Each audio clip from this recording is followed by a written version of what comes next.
Saudara, kalau saudara pernah baca buku Jenderal-Jenderal Tuhan, saudara, itu salah satunya Robert Evan, saudara, itu sebelum mendatangkan hadirat Tuhan, dia selalu pakai 2 penari. Dan penarinya itu begitu luar biasa bergerak di dalam spirit Tuhan yang membuat hadirat Tuhan begitu luar biasa. Dan saya pernah mendapat sebuah penglihatan di mana ada puluhan orang itu menari ya dengan begitu indah, saudara. Dan itu hadirat Tuhan kencang sekali. Dan itu sampai hari ini itu juga menjadi kerinduan saya, saudara. Dan selama ini saya lihat ya penari-penari rebana dan sebagainya. Kadang-kadang tuh aku greget banget gitu loh, saudara. Mereka berpikir ya asal gerakannya matching ya, maka pikirnya itu sudah bagus. Padahal spiritnya apa? Itu mengalir, saudara ya. Kalau spiritnya cuma gerakin, itu kerasa, saudara. Sedangkan kalau tadi saudara bisa rasakan spirit daripada saudara kita Anton, itu spirit cinta akan Tuhannya, itu kuat sekali. Dan spirit itu loh yang seharusnya ya ada dalam semua penari. Saudara, sampai saya tadi berpikir, aduh, gitu ya, greget gitu rasanya, pengen punya yang kayak begitu gitu ya. Pengen punya penari-penari yang bisa, aduh, yang bisa begitu itu loh gitu loh. Dan Anton, Anda sangat memberkati saya ya, dan sangat menginspirasikan sesuatu buat saya. Saya berdoa sekali jangan sampai di dalam kesibukanmu, di dalam pelayananmu engkau kehilangan cinta yang luar biasa. Ya, karena cinta itu seringkali harus dipegang, harus dipertahankan. Jangan sampai saudara kehilangan cinta. Itu yang paling saya takuti. Saya selalu bilang sama Tuhan, Tuhan jangan pernah ambil cintamu dari hidupku. Buat apa aku melayani? Buat apa aku melakukan banyak hal kalau aku kehilangan cintamu? Saudara, saya tidak tahu apa saudara pernah rasain cinta yang saudara itu lebih dari suami, itu lebih dari anak-anak, itu lebih dari pelayanan.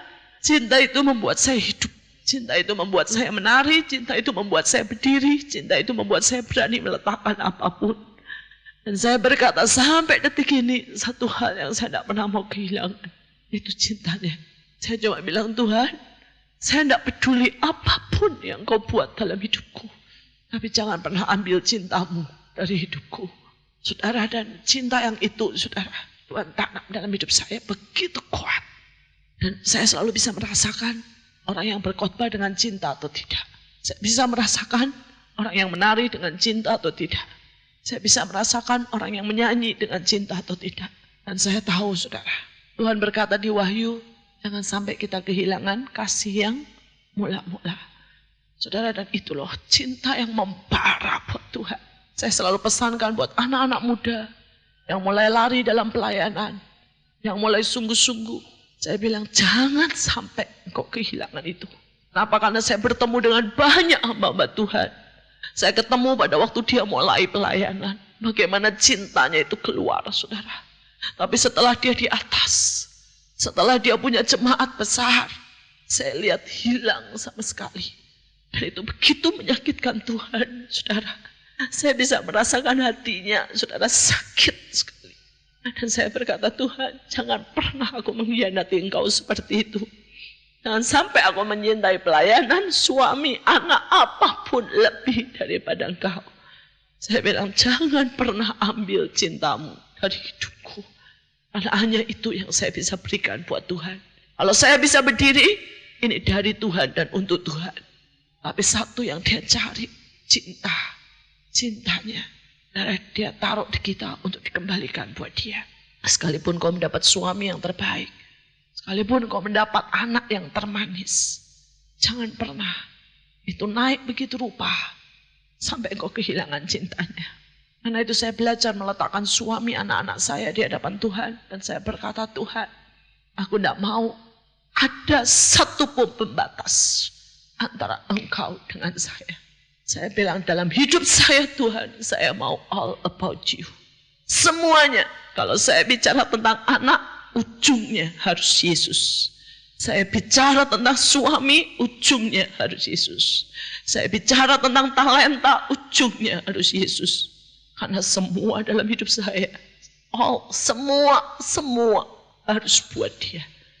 Dan saya berdoa supaya itu juga ada buat kita semuanya. Amin, saudara. Jangan pernah biarkan ada satu antara kita dengan Tuhan. Biarkan dia nomor satu. Best, the only one. Saudara, nomor satu dan segalanya buat kita. Kita berdoa. Sungguh Tuhan, hatiku terbeban. Amat rindu Tuhan melihat orang-orang tuli boleh mendengar Injil. Dan hari ini hambanya bisa berkata, Bapa, sesuai dengan firman-Mu, kalau Engkau sudah membuka, tidak ada yang menutup. Kalau Engkau sudah menutup, tidak ada yang bisa membuka. Buka Tuhan, supaya lewat VCD ini, Injil diberitakan untuk semua orang. Untuk mereka yang tuli khususnya. Tuhan, bahkan hamba berdoa, supaya Engkau memberikan pengurapan khusus buat Anton. Dan memberikan kepada dia satu karunia untuk mengalirkan dan mengajarkan dan menyalurkan dan mentransferkan cinta itu Tuhan kepada orang-orang yang akan dilatihnya. Supaya dalam hidupnya saudara, Engkau sungguh-sungguh mengalirkan satu cinta dan tidak pernah hilang dari hidupnya. Biar itu mengalir begitu kuat melanda anak-anak muda Tuhan. Hamba jarang sekali bisa melihat seorang anak muda yang memiliki cinta kepadamu seperti itu. Hamba berdoa supaya itu ada di generasi kami, anak-anak kami. Dan supaya dia bisa melahirkan perintis-perintis, penari-penari, pemusik-pemusik, WL-WL yang menyintai Engkau begitu rupa. Sehingga cinta itu terpancar dari seluruh tubuhnya Tuhan. Itu bukan cuma bahasa, tapi ungkapan hati kami yang terdalam. Biar lewat kaset itu orang dijamah, disentuh, diberkati. Terus Tuhan bawa beliau, bawa Tante Linda. Terus Tuhan, jangan lepaskan. Terima kasih karena Engkau baik. Terima kasih Tuhan.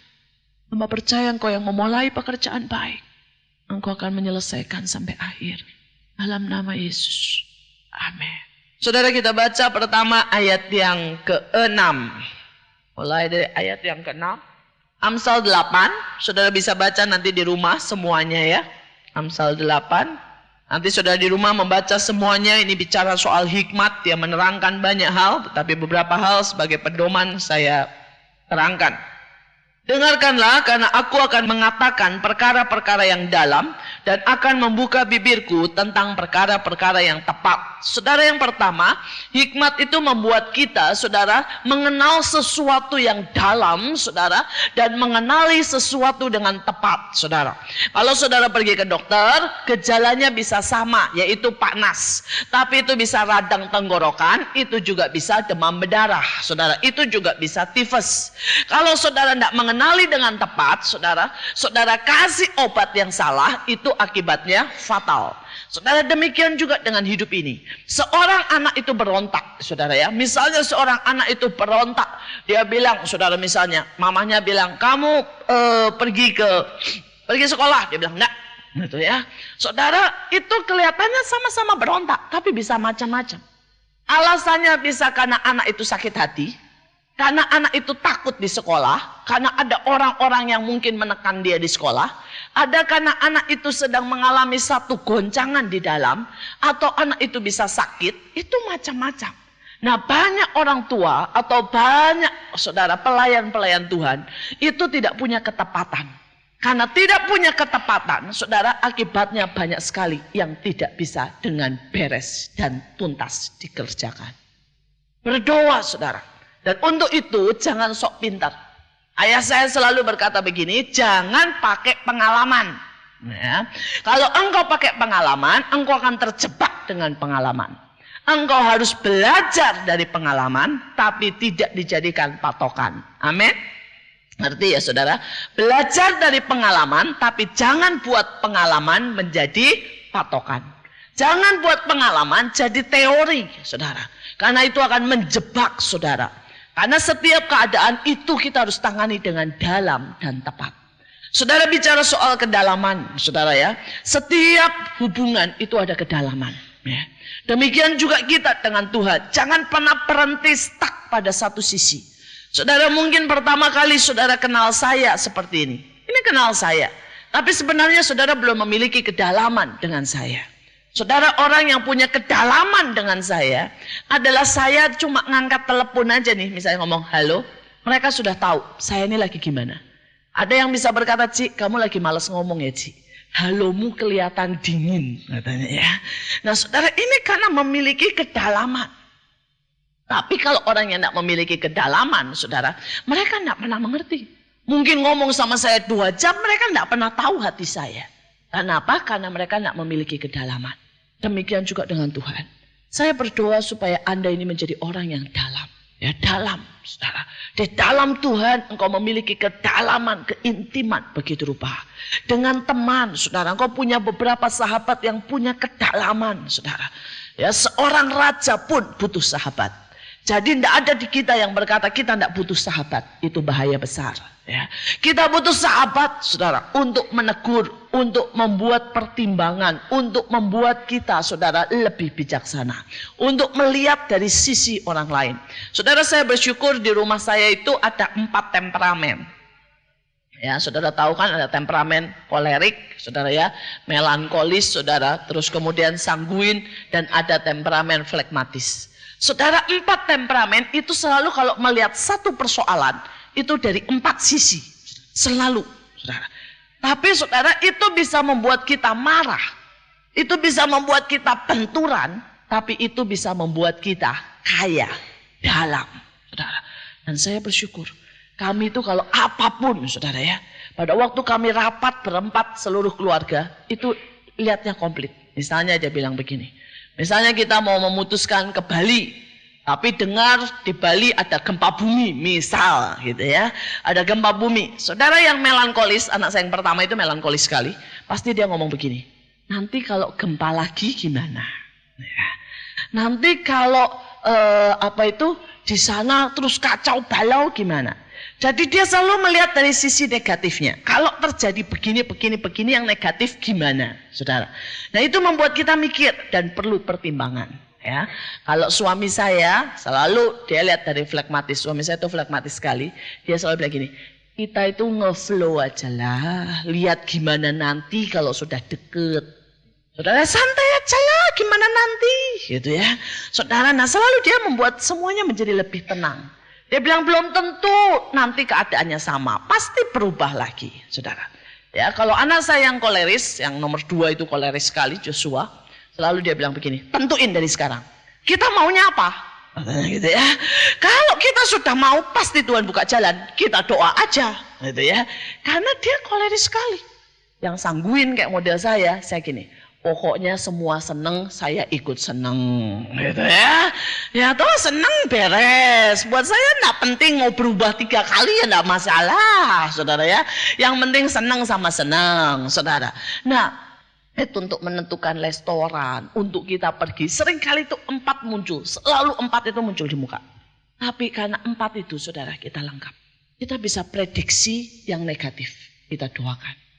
Kita bisa rapat maunya kita apa. Ya, jadi kita tahu tepat sebenarnya yang kita tuju kemana. Saudara, kita juga bisa tetap, walaupun kita tahu kita maunya, kita tetap ngeflow sama kehendak Tuhan. Dan kita tetap selalu berusaha menikmati segala keadaan. 4 komplit semuanya. Jadi dalam.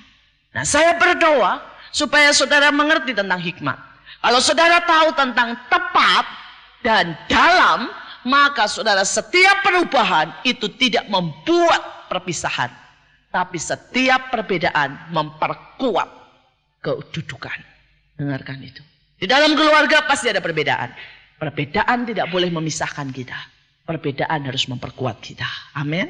Perbedaan melengkapi kita. Itu harus bagaimana? Tepat dan dalam.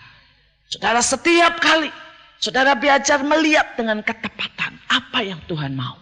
Melihat dengan kedalaman persisnya hati Tuhan, hati temanmu itu apa.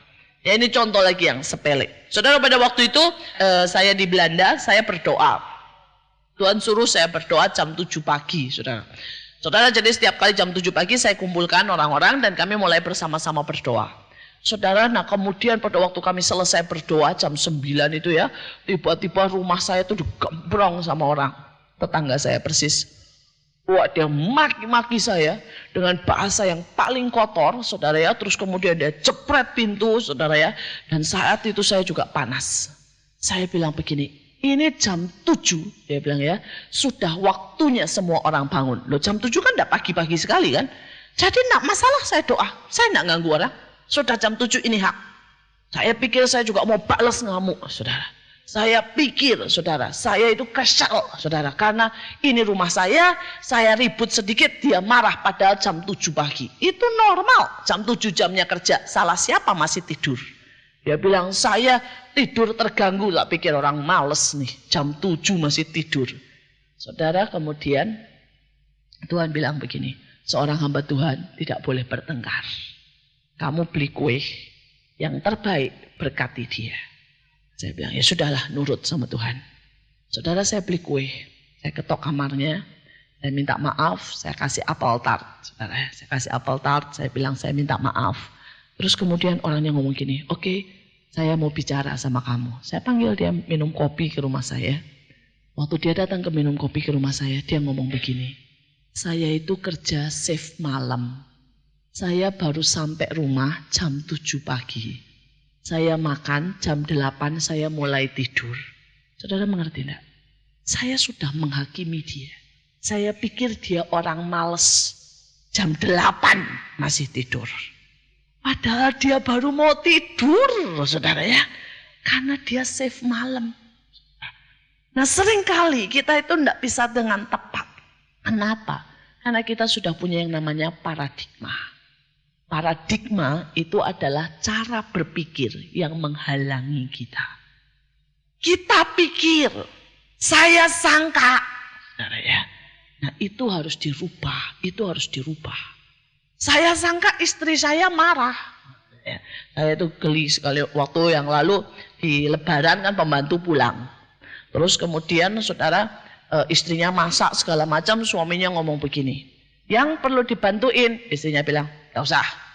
Ya suaminya terus santai main apa gitu. Sore malam istrinya makin cembetut. Akhirnya didiemin sama istrinya. Suaminya ngadu sama saya karena cukup dekat mereka. Sama saya bilang ini, istriku tuh maunya apa sih? Katanya gitu ya. Sepanjang hari cembetut. Katanya ya. Dia itu maunya apa?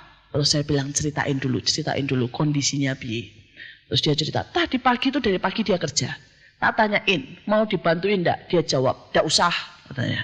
Sekarang saya enggak bantuin, dia marah, cembetut, saya didiemin. Maunya apa? Terus saya ngomong gini, kamu tahu enggak maksud istrimu enggak usah? Dia tanya, maksudnya apa? Enggak usahnya itu gini, enggak usah nanya. Sudah lihat saya repot, dia bantuin. Gitu. Bukan enggak usahnya itu enggak usah dibantuin, saudara ya. Tapi enggak keluar yang belakang.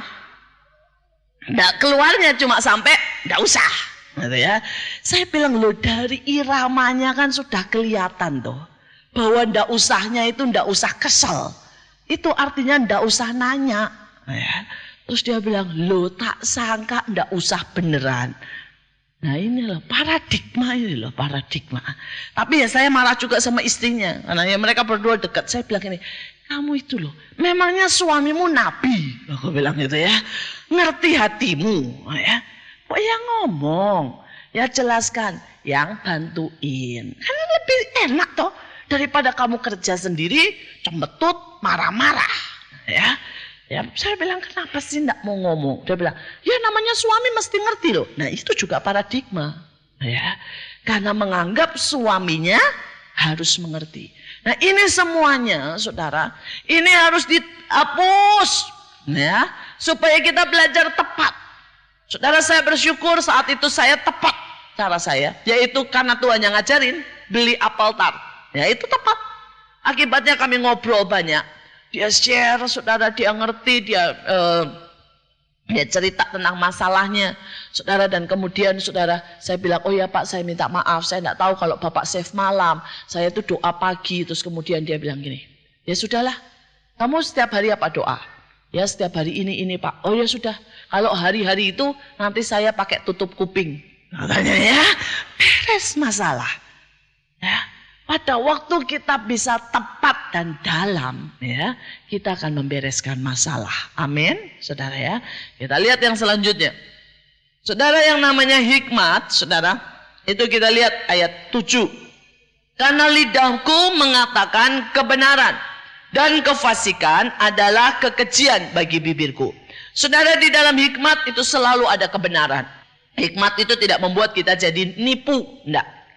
Hikmat itu membawa kita kepada kebenaran, ya, kebenaran di dalam hati. Jadi hikmat itu membuat yang pertama, saudara, adalah justru mengenal kebenaran dari hati kita sendiri. Saudara, beberapa ini saya membaca buku dan dia berkata, ada banyak orang itu menipu dirinya sendiri sehingga akhirnya dia tidak pernah menemukan siapa dirinya. Saudara menipu dirinya sendiri. Jadi pada waktu saudara misalnya ya, saudara pertama kali marah, saudara itu di dalam hati ini, ya, sebenarnya kerasa, aku ini sakit hati. Nah, tapi saudara bilang ini, tidak apa-apa. Tidak, aku tidak sakit hati, memang dia kok yang keterlaluan. Ya. Nah, itu lama-lama, saudara tidak kenal lagi dirimu sendiri. Pada waktu saudara misalnya, ya, saudara marah ke seseorang karena orang itu, menurut saudara ya, sombong. Padahal di dalam ini ada yang bilang, bukan. Iri sebenarnya kamu. Loh, orang itu bisa kelihatannya marah bilang orang lain sombong, padahal di sini iri loh. Saudara pernah ngerti itu? Oh, enggak pernah ngerti, enggak pernah jujur. Saya itu pernah, saudara ya, naik mobil, ya, lewat, saudara. Teman saya itu lagi nyebrang jalan. Saya itu enggak lihat, saudara ya. Kalau dia itu teman saya nyebrang jalan, tapi kami naik mobil aja, wes gitu, saudara ya. Langsung saya didiemin. Dia ngomong sama orang lain semua. Ibu Iin tuh sombongnya minta ampun. Padahal saya sama-sama mau kebaktian. Saya nyebrang jalan deket loh. Ya. Kok enggak disapa, enggak diajak mobilnya kosong. Wes saja. Nah saudara, beberapa saat setelah saya dengar dari orang lain, saya samperin. Saya nanya, saya bilang saya minta maaf ya. Waktu itu saya benar-benar enggak lihat. Kelihatannya lihat toh. Iya kelihatannya tapi bener enggak lihat, saya bilang. Ya, pokoknya saya minta maaf lah saudara. Tapi saya minta maaf. Saya bilang boleh enggak saya doain? Saya doain dia, saudara. Saya bilang Tuhan ampuni karena saya menyakiti hatinya. Pokoknya saya doain dengan penuh kasih. Dia nangis. Habis nangis dia bilang gini, sebenarnya ya Bu, bukan salah ibu. Saya yang iri. Tuhan kok kasih mobil ibu. Tuhan enggak kasih saya mobil. Saudara ya. Kadang-kadang orang itu marah karena iri. Orang itu bisa tidak jujur sama dirinya sendiri. Kadang-kadang orang bisa marah sama suami, saudara ya. Sebenarnya bukan suami yang salah, saudara. Sebenarnya dia lagi tidak beres di kantor, misalnya. Tapi karena yang kelihatan di depan suami, di kantor tidak berani marah sama bos, yang kelihatan suami, suaminya yang dimarahin. Bisa. Nah ini kalau tidak jujur, saudara, tidak benar, ya. Nanti semuanya kacau. Di dalam pelayanan kacau, di dalam rumah tangga kacau. Karena itu mulailah kebenaran itu dari diri kita. Jujur dengan diri kita di hadapan Tuhan. Amin. Jujur. Saya itu belajar jujur kalau khotbah. Ada banyak hamba Tuhan. Kalau khotbah itu kan semua keberhasilannya. Betul enggak? Banyak hamba Tuhan yang khotbah itu semuanya yang bagus-bagus. Sampai orang konseling sama saya bilang ini, Bu, hamba Tuhan itu kok selalu katanya gini, saya tidak pernah capek karena ada terus dalam hadirat Tuhan. Saya kok sering capek ya Bu, saya bilang bohong tuh hamba Tuhan. Walaupun dia terus dalam hadirat Tuhan, tetap ada saatnya capek. Saya bilang tetap. Ya. Dia bilang Bu, kalau saya dengar hamba Tuhan, dia tidak pernah kalah loh Bu. Terus menang atas dosa, saudara ya. Saudara terus, dia bilang sejak saya bertobat, langsung saya adalah ciptaan baru yang lama sudah berlalu. Saya langsung tinggalkan semua dosa, dia bilang. Terus dia bilang, oh saya kenyataannya tidak begitu. Saudara, ini khotbah tidak benar. Karena kenyataannya, ya, walaupun saudara dari Tuhan itu diperbarui rohmu, tetap ada yang namanya proses. Kita tidak bisa sekaligus berubah, percaya deh. Ya, saya sudah keliling seluruh dunia, saya tanya satu-satu dan saya sudah lihat semua hamba Tuhan. Tidak ada satupun hamba Tuhan yang begitu bertobat langsung Ya, dari marah pemarah jadi lemah lembut. Ya, dari perokok langsung lepas. Dari yang namanya egois jadi murah hati. Butuh proses. Butuh proses, saudara, butuh proses. Nah, karena itu saya berdoa supaya saudara mengerti ini. Kita butuh kebenaran, saudara. Nah, kebenaran ini yang membuat kita akan dengan anak-anak juga. Orang tua banyak yang tidak benar. Bilang begini, mama tuh dulu ya, tidak pernah nakal kayak kamu. Bohong. Banyak mamanya yang lebih nakal kok dari anaknya. Nah, ya. Saudara, engkau tidak pernah bisa mengajarkan apa-apa di luar kebenaran. Ngerti maksud saya? Kebohongan, ketidakjujuran itu tidak membawa kebaikan. Ya. Belajarlah benar. Saya bilang kok sama anak-anak saya, mama itu pernah salah begini. Ayah saya itu paling jujur, saya bersyukur sekali. Dia cerita semua kelemahannya sama kami anak-anaknya. Dia cerita kejatuhannya maupun kebangkitannya. Dia cerita perubahannya, dia cerita saudara semuanya. Dan itu sangat memberkati saya. Sangat, saudara. Ya, bahkan pada waktu kami masih kecil-kecil, dia bilang, adik saya kan laki ya. Terus adik saya ngomong begini, Pak, aku tuh ya, pengen pacaran sama banyak orang. Dia bilang gitu. Terus adik saya bilang, saya tuh pengen ngerasain tuh Pak, perempuan bule, perempuan Indonesia, perempuan India gitu lah. Pengen tuh Pak, katanya gitu. Saudara, kalau jadi ayah hamba Tuhan lain, saya rasa jawabnya begini, dosa itu tak tangking. Saya jawab apa? Enggak apa-apa nang, aku ya gitu kok dulu. Gitu ya. Jujur papi saya itu. Terus dia bilang begini, gini loh. Itu namanya kelemahan. Katanya. Tapi kalau kamu tuh dekat sama Tuhan, ya, lama-lama dia bilang, ya, itu hilang, dibersihkan pelan-pelan. Jujur. Saudara kadang-kadang itu ya di mobil saya itu sama mama saya sampai karena kami kan berdua sama saya sama mama saya yang perempuan, yang 3 kan laki.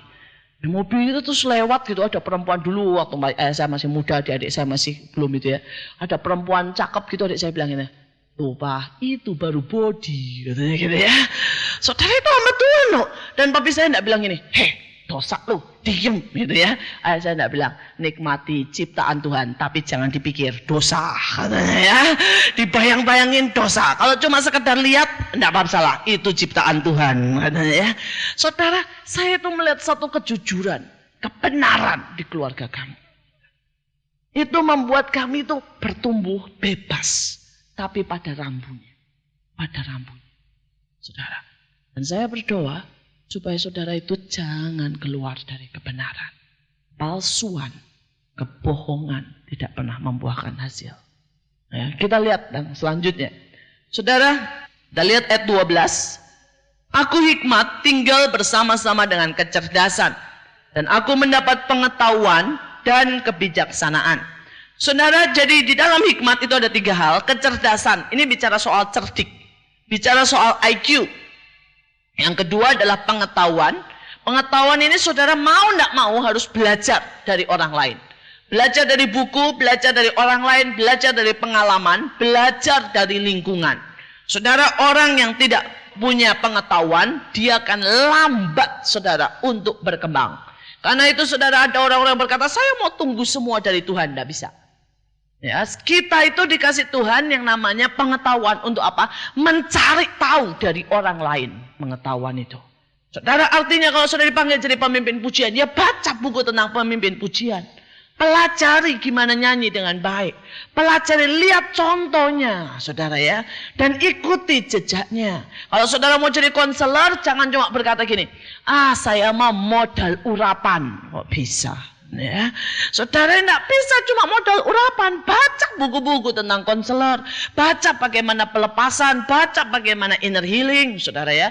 Dan belajar juga dari pengalaman. Saya pernah ketemu pemain musik, saudara. Dia bilang gini, saya modal urapan, main cuma di C terus, saudara ya. Tidak pernah naik-naik. Saya bilang, ini kerendahan, tolong naik. Ya, di A atau di D lah atau di E. Saudara dia bilang, enggak Bu, modal urapan aja, di C aja terus. Waduh. Ini ya payah, saudara. Saudara ya, jadi enggak bisa, saudara. Selain hikmat itu dari Tuhan. Tapi pengetahuan itu penting. Sampai detik ini, saudara, setiap hari saya mendengarkan 1 kaset khotbah minimal dari hamba Tuhan lain. Setiap hari. Ya, saya dengarkan, saya tuh sudah lama dengerin kaset khotbahnya Bu Linda, Pak Petrus Agung, Raymond Moy, saudara ya, Bill Wilson, semualah, saudara. Kenapa? Karena saya harus belajar. Saudara, setiap bulan saya sampai detik ini tetap baca 1 buku. Setiap bulan. Kenapa, saudara? Karena saya tahu saya harus punya pengetahuan. Tanpa itu saya tidak bisa. Saudara, dan setelah tadi yang namanya kecerdasan. Kecerdasan ini bicara soal IQ tadi. Itu diberikan Allah, saudara, kepada anak-anak Tuhan. Tetapi yang pintar dan takut akan Tuhan. Tapi ini juga bicara soal kecerdikan. Alkitab berkata kita harus tulus seperti merpati. Tapi cerdik seperti ular. Banyak anak Tuhan, saudara, tulus tapi goblok. Saudara ya, ini ya sama, dagang ditipu terus. Saudara, saya bilangin, lah kamu kok bisa ditipu? Orangnya kelihatannya ngomongnya baik sih, katanya ya. Sangat menguntungkan. Saya bilang itu tulus-tulus, tapi Alkitab berkata anak dunia ini lebih cerdik daripada anak terang. Betul? Anak itu gunakan kepekaan. Gunakan karunia membedakan roh. Karena saya bersyukur saya lihat suami saya itu ya, saudara, di pekerjaan berhasil sukses. Itu salah satunya, saudara, dia menggunakan yang namanya kepekaan. Ya dia itu kalau lihat orang, dia langsung tahu. Ini orang bisa kerja atau tidak. Ini orang jujur atau tidak. Ya. Saudara, dan kalau dia sudah tahu tidak jujur, ya udah jangan diterima. Gitu ya. Kadang-kadang dia juga pakai yang namanya ngetes. Saudara, dia itu suka ngetes karyawannya dengan cara-cara yang lucu-lucu. Salah satunya, saudara ya, dengan cara beli gorengan. Gorengan itu kan murah ya. 100 itu selalu dapat 12 di langganan dia. Nah, kalau ada karyawan yang baru, dia bilang, Mas, tolong beliin saya gorengan di situ. Nah, di tempat sana gitu. Itu memang lebih jauh dari yang lain. Tapi dia datang, saudara ya, bawa cuma 10. Dikasih uangnya memang buat 10 kan. Bilang 100 itu buat 10 misalnya, sudah tahu, saudara. Suami saya langsung tahu. Dia belinya tidak di langganannya. Karena di langganannya 10 selalu dapat 12, saudara. Dan hari itu suami saya tahu. Pertama nih orang tidak jujur. Kedua tidak taat. Udah, suami saya bilang 3 bulan percobaan keluarin aja. Ini cerdik namanya. Soal sepele. Suami saya tuh ngetes sopir. Kalau sopir masuk gitu, misalnya dia bilang, Mas tolong itu mobil dipompain di sini, gitu ya. Nanti saudara, suami saya bilang kira-kira ya 500. Padahal dia tahu pompa di situ itu cuma 250. Tapi dia bilang, kira-kira 500. Dia kasih 500. Nanti kelihatan. Rata-rata tidak dibalikin. Ya kan tadi dia bilang 500 kan? Jadi mompa 200, didiamin kantongin. Saudara, suami saya tahu. Tidak bisa dipercaya. Ini cerdik. Gitu loh. Ya, anak Tuhan itu mesti cerdik. Saudara ya. Jangan tulus dibohongin. Iya, karyawan semua bohong. Iya, tulus. Gitu loh. Saudara, kecerdikan juga. Saya mau mulai pelayanan Mahanaim. Kalau saya mau masuk ke satu tempat, saudara. Mulai dari RT RW-nya, itu semuanya tak berkati. Mulai tak kasih sembako. Semua preman di situ, tak kasih semuanya. Supermi 1 dos. Saudara, orang bilang, kenapa Bu? Suap, enggak, berkat. Alkitab berkata, jangan datang kepada raja tanpa membawa sesuatu. Alkitab juga berkata, hadiah membuka jalan. Jadi kalau saya mau masuk, tak berkati dulu semuanya. Setelah diberkati semuanya, kita mulai berbaik, baru ngomong, Pak, kami mau masuk di sini bikin. Udah kadung terima banyak hadiah, sungkan, pasti bilang iya.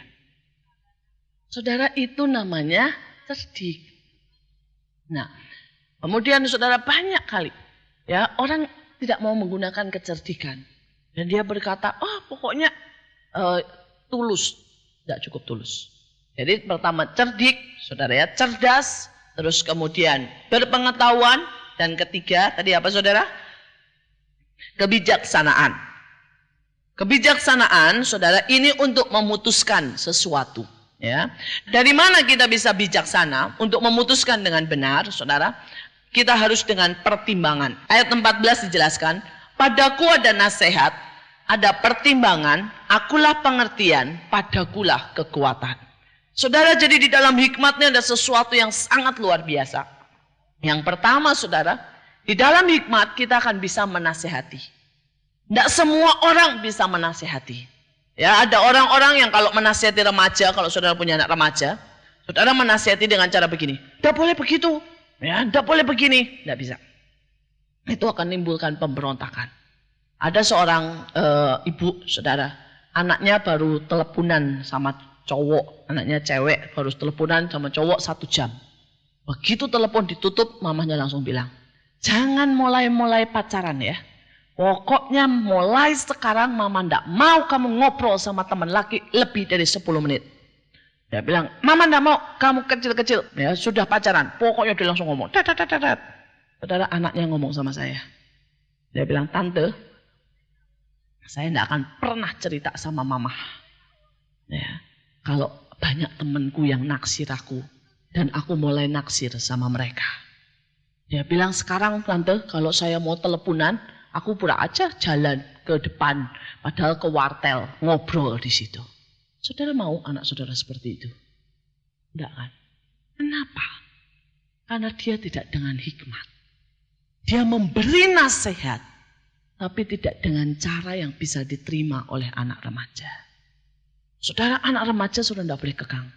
Kalau bicara soal pendidikan itu bicara lain lagi. Ya, ada masanya. Ada masanya di mana anak boleh dipukul, lebih di atas umur 8 tahun, anak sudah tidak boleh dipukul. Itu akan menimbulkan kepahitan. Dipukul pun hanya boleh di pantat misalnya ya, di tempat yang tidak berbahaya. Tapi lewat 8 tahun itu tidak boleh dipukul. Saudara, ada masa di mana 8 sampai 12 tahun, itu adalah masa di mana dia mulai bergolak. Itu perlu banyak dilarang, perlu banyak dibilangi, tidak boleh ini, tidak boleh itu, saudara ya. Dengan diajak bicara, disiplin, reward sama hukuman itu perlu. Di atas 13 itu bicara lain lagi. Itu bicara bahwa anak itu mulai mandiri. Tidak bisa lagi dilarang. Kita mulai jadi teman buat dia. Ya, mulai jadi teman buat dia. Nah, saudara, kita ini harus memberi nasihat sesuai ya dengan orangnya. Demikian juga setiap orang beda-beda sifatnya. Ya, saya seperti yang saya katakan, saya punya 2 anak. Beda sekali. Saudara, kalau anak itu disamaratakan, misalnya saya nasihatin anak saya dua-duanya begini. Maju terus, pantang menyerah. Pokoknya ya, kamu pasti bisa, kamu jadi juara. Saudara, nanti anak saya yang kedua bablas. Soalnya kenapa, saudara? Anak saya yang kedua, itu nalurinya selalu harus menang. Dulu, saudara, kalau dia pulang dengan nilai 8, dia nangis. Karena dia maunya 9-10.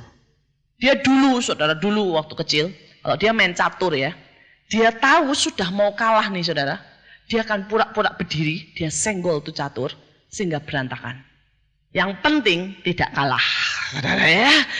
Nah, dia bilang, oh sorry, berantakan, katanya ya. Kita mulai lagi, dia bisa menghalalkan segala macam cara untuk menang. Jadi kalau saudara nasihati anak saya, maju terus, menang, kamu pasti jadi juara. Oh gawat, saudara, bisa bablas anak saya yang kedua. Karena itu saya selalu menasihatkan anak saya yang kedua ini bilang apa? Jos, yang penting kamu itu takut Tuhan. Tidak penting kamu juara. Yang penting memang kamu pintar, cukuplah sudah. Ngalah itu ya, bagus di depan Tuhan.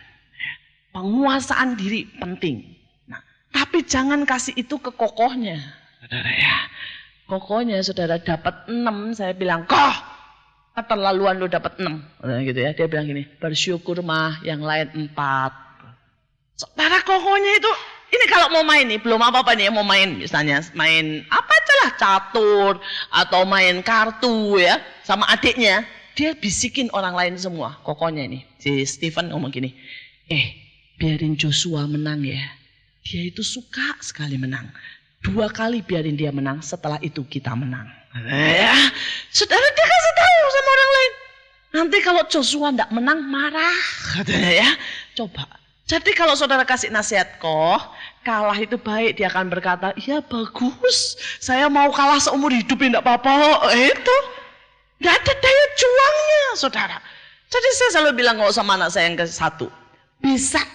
Kamu bisa jadi 1, nomor 1 tuh bisa. Kamu bisa jadi juara. IQ-mu di atas rata-rata.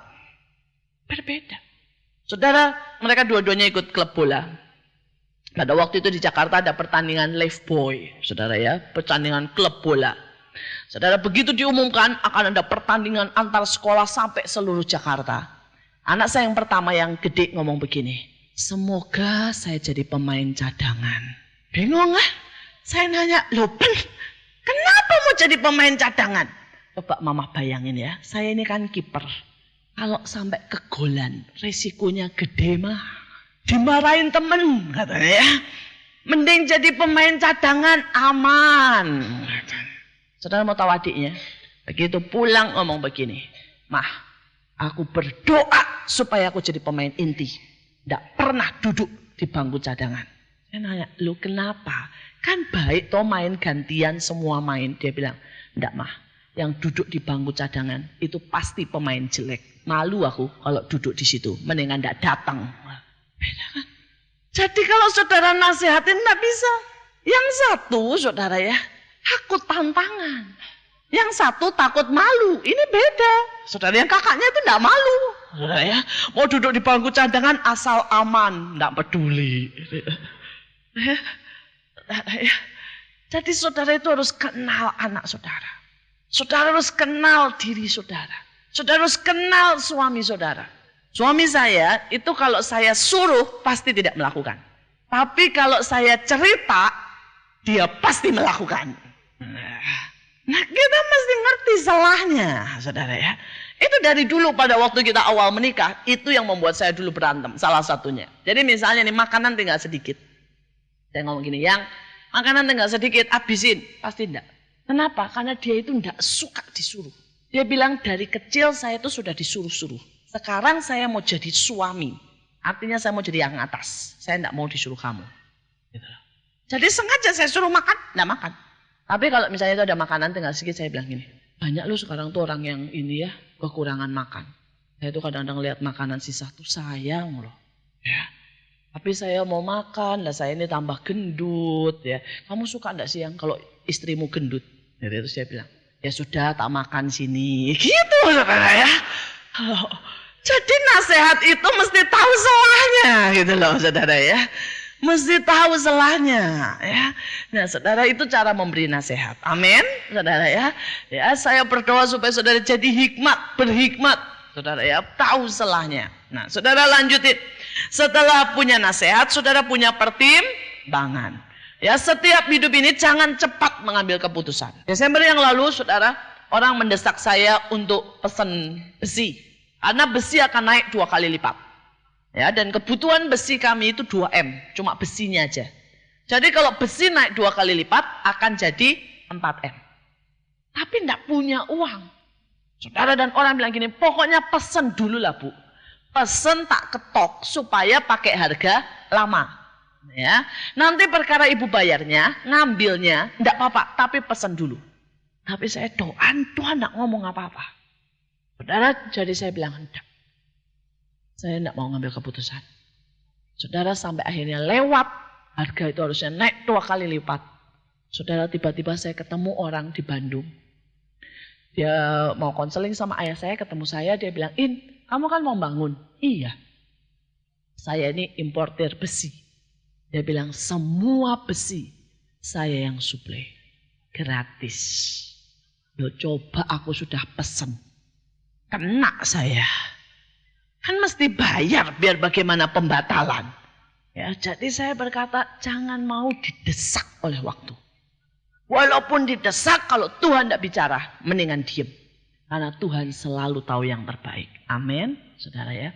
Jadi banyak pertimbangan. Alkitab berkata dengan banyak nasihat perang dimenangkan. Dengarkan pertimbangan tapi putusan di tangan Tuhan.